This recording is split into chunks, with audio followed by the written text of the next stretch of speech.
Turim sveiką galą, su galu viskas super, tvarkingai, labai tenkina, patenkina. Tai kaip tavo kalėdos praėjo, Martynai? Ką gavai dovanų? Arba geras šiais metais apsilankė kalėdų senelis pas tave? Sveiki, planuoju pirkti Volvo XC60. Ar daug reikalų jūs europint ir kiek pinigų maždaug reikia tai padaryti?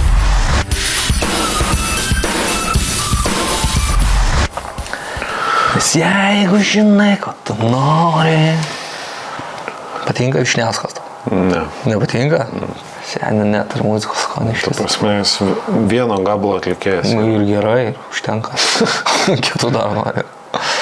Tai gerai, jeigu... Apsiženiai su viena žmona ir būni iki gyvenimo galo. Tai gerai, jeigu mes, pavyzdžiui, tik tai Jeep Grand Cherokee vešim iš Amerikos. Čia gerai bus ar ne? O jeigu tam vienam ir tam pačiam žmogui, to ko ne? Bideris LT. Amerikietiška galia tavo rankose. Taip, Vytautai, matau, tavo klausimas yra užduotas. Manau, tikrai turėsi atsakymą. Jeigu nebus kosmonautiškas. Nes perki padangas po štuką eurų, tai tikrai apie padangas turi išmanyti. Ne, per po štuką eurų padangų. Nu, žmona nežino. Sveiki, atsivariau auto iš jau. Padangos atrodo kaip MS, bet ar praeisiu tech su amerikonų padangom? Kažkur buvau girdėjęs, kad reikia pirkti kitas ant žymėjimo. Ačiū už atsakymus. Techą tu praeisi, ekspertizės gali nepraeiti, nes būna kartais ekspertai pareikalauja, ir ne kartais šiaip turėtų reikalauti Europos Sąjungos tos atitikties, kad būtų. Man asmeniškai yra tekę ir prašarinti. Aš bandyčiau eiti. Ir dabar labai... Kaip sakėm, su regitriniais, jeigu neišėjo vienoj regitrai, važiuok į kitą. Matau, labai geras klausimas yra. Dalyvis anonimas. Tas jo, kur buvo, anonimskas. Jeigu apie tarpininką yra 100 atsiliepimų, kad jis apipisa ir nepristato auto, tai seniai, tu bandyk pirk ir būsi 101 parašęs apie jį atsiliepimą. Bet siūlo geras kainas. Kodėl žmonės jį renkasi? Dėl to, kad pisenėja gal. Man atrodo, žinau, apie ką čia šneka. Ne, aš neturiu bendro iš nuolkos. Sveiki, planuoju pirkti Volvo XC60 faceliftą nuo 2015 metų. Ar daug reikalų jūs europint ir kiek pinigų maždaug reikia tai padaryti? Kelinų metų? 15 metų. Jis ne europint? Jo, nereikia europint, man atrodo. Nuo 15 metų jau... Priešrūkinis yra... Jo. Posūkiai oranžiniai, ką reikia pasidaryti, tai pasikeisti iš Fahrenheit į Celsius. Jo, tai va čia va. Taip, matom, žmogus klausė, pirkta mašina iš JAV per tarpininkus Lietuvoje atkeliavo be dokumentų. Pirkta per aukcioną, kaip nurašyta draudimo. Patarkite, ką galima daryti. Visų pirma, klausimas, kaip gali būti grįžęs automobilis be dokumentų. Kur yra tie dokumentai? Nieko, kol skaičiau šitą klausimą, tokia liūdna labai situacija atrodo. O gal supranti, kas yra, galbūt klientas nelabai supranta. Gal jisai gavo dokumentus, bet buvo bill of sales. Arba dokumentai dar keliauja čia.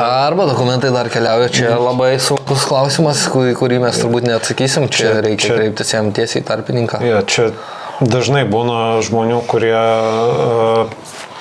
ieško informacijos kažkur kitur, bet nesikreipia į savo tarpininkų. Visų pirma pasiklausti. Jo. Aišku, būna ir tokių tarpininkų, kurie klausimus neatsako. Taip. Tai ką jums reikia padaryti, tai... Pakeisti tarpininką. Pakeisti tarpininką, pasirinkti patikimą ir nenudegti antrą kartą taip, jeigu tų dokumentų iš tikrųjų nėra. Jeigu klausėt ir jums neatsako, bet jeigu neklausėt, tai būtinai pirmas dalykas pasiklauskit pas tarpininką. Nes paprasčiausiai kartais būna taip, kad automobilis grįžta vėliau, bet tarkim Amerikoje kažkur vėluoja išsiųsti dokumentus, arba jie kažkur užsilikė, kad ir tam pačiam aukcione. Tai reikia kalbėti su tarpininku, kad jie surastų tos dokumentus ir tikrai manau, kad jis pagelbės jums. Tai kaip tavo kalėdos praėjo, Martynai? Ką gavai dovanų? Arba į gerą šiais metais apsilankė kalėdų senelis pas tave. Aš tiesiog ignoruoju. Ignoruoji.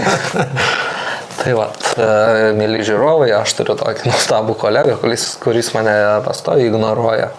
Aš jaučiuosi vienišas, engiamas. Ne, tai susirinkom dirbti, ne? Dabar skaityk klausimą gal, svirbliuką. Sveiki, ar F15 ekspertizė praleis su R20 skirtingų pločių padangom?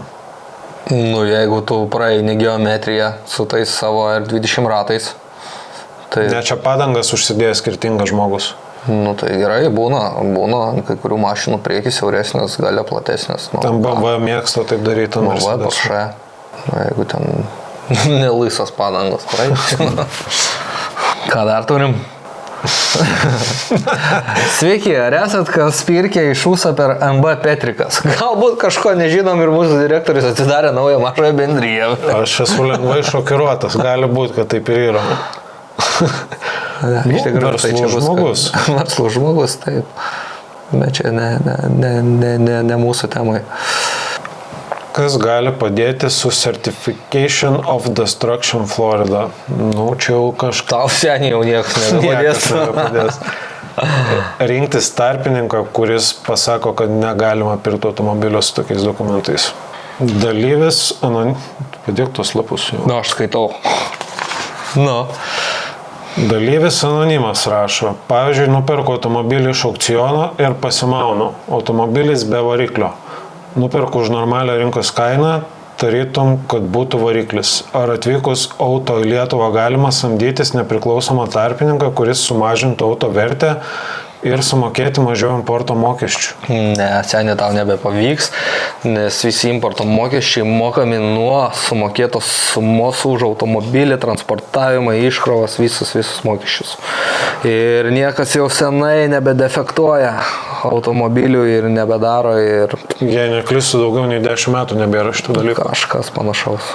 Tai taip, visiems automobiliams standartiškai yra 10%. Nubergai už pitaką, reiškia nuo pitako ir muitinės. Viskas. 10% importo, Ar tu 21% turi motorą, ar tu PVM. neturi motorą, ar tu pirkai su ratais, ar be rato, ar muštą, ar daugiau, ar mažiau, nesvarbu. Nes būna dar tokių irgi senbuvių, kur atvaro ir sako, blemba, kodėl man čia va, toks brangus muitas, jeigu aš prieš tai pirkau mašiną buvo sveikesnė, o šitą yra labiau sudaužta. Sakau, senė, o kiek tu mokėjai? Nu, už ten tą pitaką, už šitą 7. Nu, tai ką tu nori, sakau. Kur tu nuo pitako muitinį, kur tu nuo 7 muitinį. Viskas. Atsakymas aiškus. Aiškus, Martynai. Aišku, ieškau, kad dar čia uždavė. Mes, kolegai, aišku. Pasnariai. Man čirika reikia padašyti. Turi mažą čiriką? Užsidirbti reikia. Kokį čiriką? 10 eurų? Jo. O direktorius Einu ieškot čiriko. Neturi čiriko, matai. Kur yra striukės? Kaip susisiekti su Intercars pardavimo vadybininkais dėl didmeninių kainų įmonė? Ant e-mailų panašu, kad bibidėja. Tai pabandyk paskambinti, seniai. Nuvažiuok į vietą. Na, aš jau čia gal vis tiek pamatė kažkas komentaruose pasitaikino iš tų. Gal susisiekė jau. Dalyvis anonimas klausė, sveiki, mašina iš USA. Pakeičiau spalvą ir dažant meistriukai uždažė VIN kodą. Viskas matosi, tik kad ne plikas metalas. VIN reljefas matomas bus, bet 2 su ekspertize. Ne, manau, viskas bus čiki-piki. Nu, turbinkė paimsi, pažiūrėsi biškį ir viso, ne? Sveiki, pirkau automobilį ant juridinio asmens iš JAV. Mano įmonė yra PVM mokėtoja. Automobilis grįžo į Lietuvą, buvo išmuitintas, mokėta muitas 10% PVM nemokėtas. Taip. Nes jį mokėti reikės pardavus automobilį nuo visos sumos. Taip. Buhalterė sako, kad papildomai turiu sumokėti dabar importo PVM. Tai realiai 2 kart mokėti reikia PVM už tą patį automobilį, kas susidūręs gali pakonsultuoti. Ne, 2 kartus tikrai nereikia mokėti. Susimokė 1 kartą parduodamas transporto priemonę, viskas. Išrašai sąskaitą. Uždedi PVM. Įdomi buhalterė atrodo. Gal pirmie kartai. Po to išmokas. Aha. Čia matau irgi. Aha, aš irgi matau. Žmogus vėl komentuoja, nepasiklausė savo tarpininko, ką reiškia, kai juoste stovi mašina ir puslapyje, nurodytas tarpininko puslapis, rašo consolidated. Tai klientas matos iš karto be reikalo sunerimo. Consolidated tai reiškia, kad jūsų automobilis bus talpinamas į konteinerį ne vien tik tai su jūsų tarpininko mašinom, bet ir su kitom. Tai čia išsigas tikrai nereikia. Tai yra daroma, kad konteineris greičiau susikomplektuotų ir jūsų automobilis greičiau grįžtų. Pliusas. Geriau consolidated nei 3 mėnesius stovi nepakrautas automobilis. Vėl, koks tarpininkas, kiek turi barotų, kaip sakant. Bet mes, jeigu turim galimybę konsoliduoti, irgi konsoliduojam. Viskas vyksta daug sparčiau, pas mūsų kolegos Vilniaus Plente Avoenos, jie ten turi labai daug. Dar vienas anonimas, matom vėl panašus klausimas, kurį turim mūsų pokalbėje. Pirktas automobilis, Washington Bill of Sale atvežtas į pakrovimo aikštelę, stovi 3 savaitės, ar tiesa, kad reikia gauti Certificate of Origin. Tai tiesiog noriu greit paminėti, kad ne Certificate of Origin reikia gauti, o THR tas dokumentas vadinasi ir jį turi parūpinti jūsų tarpininkas. Arba kaip Bariga THC. O, matau klausimą. Kokį tarpininką rekomenduotumėt pirkti auto iš JAV? Ir čia jau komentaruose rašo.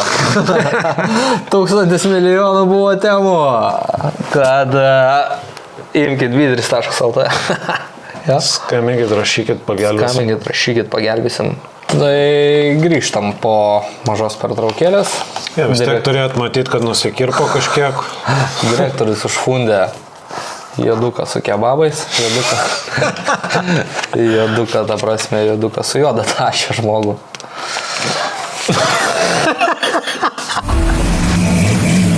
Bideris LT. Amerikietiška galia tavo rankose. Vyva, rubrikėlė iš dirbtuvėlių, truputis komentarų. Let's go. Tai turim sveiką galą, su galu viskas super, tvarkingai, labai tenkina, patenkina, tinka. Turim nusiardę priekį, nusiėmę variklio dangtį, išsiėmę visus likučius, kas čia dar buvo likę iš to priekio, kaip sakant. Turim situaciją tokią, kad variklis galimai ir buvo neliestas. Čia atitraukus radiatorius dar turėjom šiek tiek tarpelio. Bandžiau kurt, neužsikūrė, bet variklis prasisuka. Galimai gali būti problemų laidynė. Arba dar kažkur, saugiklių mačiau dar porą perdegusių. Nežinau, paliksim šitos dalykus rimtiem mechanikam, ką mes su juo darysim. Manau, kad mes jį tvarkysim. Reikės tampytojų pagalbos. Turim nuslenkusi galiuką lonžerono.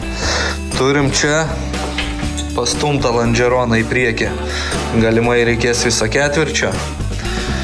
Kas be ko, reikės stiklo. Stiklas, sparnai, vairuotojo duris. Ką turim salone? Salone turim keleivio pusėje neiššovusius airbagus, kas man labai patinka. Vairuotojo pusėje dėja yra nupjaustyti, ko nesimatė aukcione ir reikės keisti visiškai airbagus. Turim, aišku, šovusi vairo airbagą. Ir taip. Ir dabar, kodėl vis dėlto nusprendžiau jį tvarkyti. Nusprendžiau todėl, kad įsivedžiau ChatGPT. Kuom šustresnis yra būtent tas 2.3 High Performance. What is that? O ChatGPT pasakė, nežinau kiek jinai pati interpretavo, bet matot, čia yra 2 skydeliai papildomi, kur rodo tepalo slėgį ir turbinos boostą. Tai man tas labai patiko, nes kaip rašo, kad ant būtent šito High Performance'o ėjo Focuso RS blokas, dėl ko yra ant 10 kW daugiau negu standartiškai šitose 2,3 litro Mustanguose. Turi didesnius stabdžių diskus, automatiškai 19 originalius ratus, turi susportintą važiuoklę, sukietinta, turi aktyvų išmetimą ir realiai jisai yra track day paruošta mašina, lengvam track day išvažiuoti. Ir to pasekoje aš galvoju, kad aš visai norėčiau su juo išlėkti į Nemuno žiedą. Tai chebra, jeigu kas turit kokių dalių, reikia sklendikės, reikia ketvirčio, reikia visų čia, kas viskas daros, tai galit tikrai rašyti, siūlyt, už gerą kainą paimsim, taupom pinigėlius ir po biškį konstruosim šitą Ford Mustangerį. Bideris LT. Amerikietiška galia tavo rankose. Tai grįžtam po pertraukėlės, direktorius užfundė po kebabenzą, prisivalgiam, dabar arba šnekam ar fainam pagulėti biškį. Martynai, ar turim dar klausimų? Jo, žmogus klausė, ar apsimoka pirkti automobilį, kuris buvo kaip policijos Amerikoje. Why not? Aišku, apsimoka, jeigu gero kaina. Jie dažnai eina gerom kainom, tik tai yra su jais tas vienas minusiukas, kad komplektacijos gan prastokos. Dažnai neturėsi todinio salono. Na ir kažkokiu tai funkcijų geresnių. Ir rydos didelis ir dažnai būna salone montuojama visokia papildoma įranga, dėl ko bus išdraskytas salonas. Bet salonas nuperkamas. Pagrindė tai ta panelė, kurio eina nuo skydelio iki sėdynių. Tunelis. Jo, būna išimta. Bet kartais gali rasti ant tokių gerų pribumbasų visokių. Aš jau turėjau draugelis, bet čia senais laikais, E39 BMW iš vokiečių buvusi, gal Zemyro mašina. Ir tenai gali, žinai, kai atsisėdi ir yra tas porankis ir čia taip paspaudi mygtuką, atsilenkia porankis ir čia išsitransformuoja automatam, kročių dėklai. Rimtai. Nebuvo žiaurigams. Čia rimtas. Ir dar buvo lemputės į bamperį sumontuotos ir papildomi garsiakalbiai, bet nebuvo pačios įrangos kalbėjimo. Tai realiai įsidedi ir viskas ir turi. Jo, bet po to Vilniai nupizdino. Ne visą mašiną, bet visą bamperį su visais garsiakalbiais. Ar gražų lėktuvėlį iš anksčiau. Blogas iš mūsų scenarijaus. Nes mums nereikia scenarijaus, galim pavaryti ir taip. Taigi, Martynai, važiuojam. Taip, skaitau dabar BMW iš Amerikos šausios lubos, viena pusė, kita ne. Šiaip tvarkingos, bet lengvai įlenktos. Įmanoma kažkaip pačiam pasitiesinti, jei ne, pasiūlykite, kas Vilniuje užsiima. Pačiam tikrai gal neapsimoka tiesint lubų. Gal geriau netiesint, jeigu nemoki, tai yra žmonės, kurie už tai gauna pinigėlius. Jo, jeigu jau kyla toks klausimas, geriau kreipkitės pas tuos, kas tą daro. Jie dirba tą darbą, moka, padarys tikrai gražiai ir nereiks tau sukti kiaušių. Kaip sakant, baigės tie laikai, kur pasidaryk pats. Kam apsikrauti? Geriau skirk tą laiką savo šeimai. Kiek iš Los Andželo, Kalifornijos kainuoja parplukdyti Chrysler Pacifica?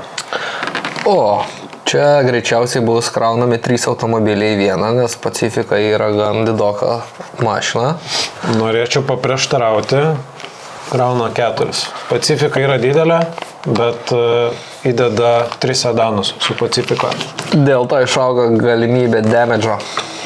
Ir damage'o ir galima ilgiau komplektuosis konteineris. Tai yra 2 variantai Pacificos. Truputį brangiau, bet saugiau. Arba truputį pigiau, ilgiau plauks. Ne, kaip aš pasakiau. Žiūrėk, dar vieną lėktuvėlį iš anksčiau. Ir mums vėl pasakysiu, nereikia scenarijos. Truputį brangiau, bet saugiau. Ir kitas variantas tai pigiau, bet galimai ilgiau lauksit. Kiek iš Kalifornijos? Apie 1400 konteineris. Tai va, o jeigu kraus 3, tai dar dėkit 100. Masomenas. Hebra, užduokit klausimus komentaruose, ką norėtumėt, kad atsakytumėm, nes Martynas užknisa labai ilgai ieškodamas tinkamo klausimo, kurį galėtumėm aptarti. Dalyvis anonimas klausia, kokia muitinimo trukmė. Viskas priklauso nuo muitinės realiai. Realiai, nes iškrauna automobilį, deklarantas patikė dokumentus muitiniai, tada vyksta laiko tas tarpas, kol muitinė paspaudžia mygtuką, patikrina ir paleidžia. Tai va, čia ilgiausias procesas yra porą valandų. Jeigu viskas gerai, tai ta prasme, kai muitinės tarpininkas priduoda dokumentus muitiniai, tai būna iš tikrųjų labai greitai. Valandos bėgiai būna išsimuitina, bet kartais šiek tiek ilgiau gali užtrukti. Dažniausiai, jeigu nėra kažkokių tai problemų su automobiliu, tai apie iki paros laiko tikrai ir automobilis išmuitintas. O pats procesas, kai automobilis atvyksta į mūsų Klaipėdos uostą, tai kiek jisai maždaug užtrunka, kaip tu manai? Kaip viskas vyksta. Atplaukia laivas, iškrauna konteinerius uoste, tada muitinės sandėliai siunčia savo vairuotojus pasiimti konteinerius, atsiveža iš savo muitinės sandėlius ir tada iškrovinėja. Tai čia vėl. Berods uoste. Yra labai daug detalių vėl. Uoste konteineris gali užsibūti iki 5 dienų, ar ne? Priklauso nuo linijos. Priklauso nuo linijos, kokį atidėjimą turi ir panašiai. Yra pagai, Maerskai, ten su vienais vienokios sąlygos, kitais kitokios, vėl koks muitinės sandėlys, kokias sąlygas turi su jais. Tai čia tokių niuansų, bet dėkim taip, kad iškrovė iš laivo, iki savaitės jis turėtų būti iškrautas taip standartiškai, vidutiniškai. Pas mus taip ir vyksta, dažniausiai iki 5 darbo dienų automobilis jau būna iškrautas ir išmuitintas, maždaug taip užtrunkam. Ar mechanical damage būtinai reiškia, kad blogai su varikliu ar pavarų dėže? Kas dar gali būti? Padiskutuokime. Padiskutuokime, Martynai. Taip parašė žmogus. Tai kas gali būti? Gali būti viskas. Gali būti pelė pragraužus elektros laidus. O dabar vienas klientukas nusipirko Audi Q7, mechanical damage, ir visai jie bandė užkurti, jam ten viskas nesisekė, variklis prasisuka ir galiausiai rado nugraužtą pravodkę. Mechanical damage reiškia, kad automobilis gali būti nuo kaitinimo žvakės defekto. Ne. Tai gali būti labai mažas dalykėlis arba gali būti labai didelis, kuris gali pasibaigti variklio ar dėžės keitimo. Yra pasitaikę netgi taip, kad klientam grįžo mechanical damage. Atsimeni, turėjom Subaru. Jo, turėjom dėdulę pirko Subaru, su mechanical damage grįžo ir net tepalų galėjo nekeisti, viskas buvo super. Nieko, ta prasme, uždėjo klemas ant akumuliatoriaus, užkūrė ir viskas veikia kuo puikiausiai. O nupirko už kaina kaip su mechanical damage tikrai pingesnė rinkos kaina negu pačio Amerikoje vaikščiai. Ir sveikų kėbulų, va, ir jums mitas sulaužytas, kad visi automobiliai grįžta daužti iš Amerikos. Kėbulas sveikas, motoras sveikas, va, aukso podas. Jeigu kalbame tą pačią temą, tai man pačiam automobilis grįžo su mechanical damage. Būna ir taip. Būna sekas, būna ir kas sekas. Pirkau automobilį su clean title, tai yra švarus dokumentai, jokios žalos nėra padaryta, o grįžo su iššovusiu tepalų. Taipogi clean title reiškia, kad praktiškai automobilis niekada nebuvo daužtas Amerikoje. Taip, jis nebuvo jokių įrašų apie avarijas. Tai grįžo, buvo tepalų užimtuvas, tiesiog sprogęs, man tai kainavo 200 € dalis ir darbas, tai sakau, kad man vis tiek labai pasisekė. Tai ne visada reikia bijoti, nes pavyko automobilio tikrai nupirkti pigiau ir ganėtinai maža suma, ką man reikėjo sumokėti už tą netikėtumo faktorių. Vai, angelai, la la la la la la. Nu, papasako, ką dabar, ką klientas šiuo metu tavęs klausia. Kažkas turi dirbti tą darbą. Nieko, klientui jau gal 3 diena, kaip atvyko automobilis į uostą ir neslaukė nuotraukų? Ne, nuotraukų sulaukia, jis jau nekantrauja, kada bus Klaipėdoje. Nu, tai teks klientui dar truputį nusivilti. Iš kokio uosto važiavam? Berods New Yorko. Ne, Indiana buvo. O, Indiana. Indianoje pasikraunam į konteinerį, sodinam ant platformos traukinio, važiuojam į New Yorką ir iš New Yorko plaukiam. Tai papildomai dar porą savaičių kaip minimum.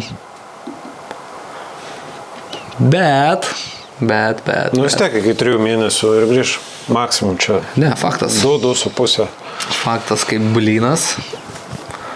Jo, tik atsiminkit, kad automobilį atveža į terminalą, tai nereiškia, kad iškart ir į konteinerį krauna. Jis laukia laiko grafikų, laukia konteinerių, ne visada būna konteinerių tuščių. Viskas turi susidėti vieną, turi susikomplektuoti ir tik tada jau pakrauna automobilį konteinerį. Taip, ir dar reikia sulaukti laivą, į kurį yra užbukintas konteineris. Nes laivai nestovi ir nelaukia, kol atvažiuos ir paims jūsų automobilį. O Martynai, dabar čia esam pasileidę reklamėlę kažkokią mokamą, ne, aš ten nelabai gaudos tose reikaluose. Facebook koalicija vadinas. Aha, tai ten gaunam dabar žmonių užklausimus, kurie norėtų mūsų skambučio, kaip supranta. Taip, jie palieka kontaktą ir laukia, kol mes su jais susisieksim. Nu, tai gal, Martynai, pabandykime vieną kažkokį pasiskambinti, parodyti žiūrovams, su ko mums tenka dirbti, kaip sekasi, va, taip, iš lempos užgaudyti. Ne iš lempos, o, kaip sakant, va. Galim pabandyti, tik noriu spėti, kad nepalikit numerių, nežinodami, ar iš tikrųjų norit įsigyti automobilį iš Amerikos. Tai pabandom dabar paskambinti. Labadiena. Labadiena. Iš Bideris LT paskambinu, ar turit porą minutėlių? Taip. Taip, tai pokalbis bus įrašomas reklamos tikslais, tikiuosi nepyksi dėl šito. Turiu jūsų leidimą, taip. Prieš porą dienų palikote atsiliepimą mūsų tinklalapyje Facebook'e, kad ieškosit automobilį iš Amerikos, sakykit, ar jūs domina tai? Oi, žinokit, ne, aš turiu labai įsigijęs, tai nereikia. Tai numerį... Tiesiog šiaip pažiūrėjau, neatsimenu. Supratau.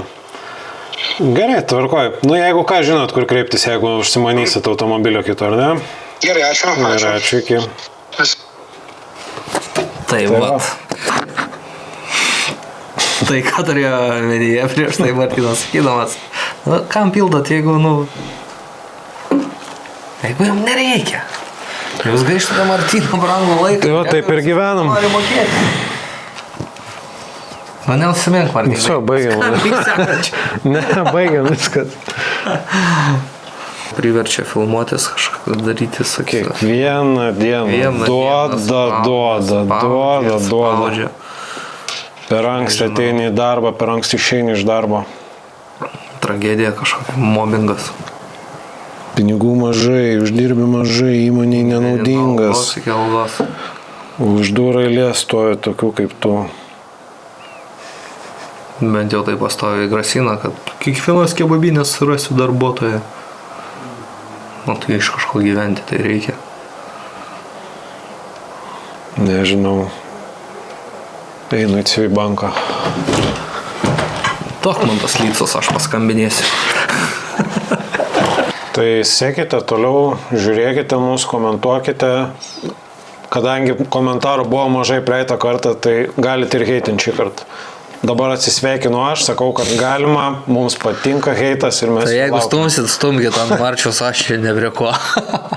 Tai visiems gerų ateinančių metų, pirkit daug variantų, už geras kainas ir lauksim, kad mums paskambintumėt, o ne kitiem. Yeah. Oh yeah, let's go. Ir nepirkit lavonų, pirkit gerus automobilius. Nebūkit kaip dėdė Vytas. Dėdė Vytas yra nudegęs biškį. Dėdė Vytas yra padaręs visas įmanomas klaidas perkant automobilius. Nu, už Mustangą kiek 300 minusų tai buvo. 200. Nu, taip, normaliai čia. Kiti ir stipriau nusiskaičiuoja. Negali būti minuso. Turi būti visada pliusas. Jeigu tavo gyvenimas būtų filmas,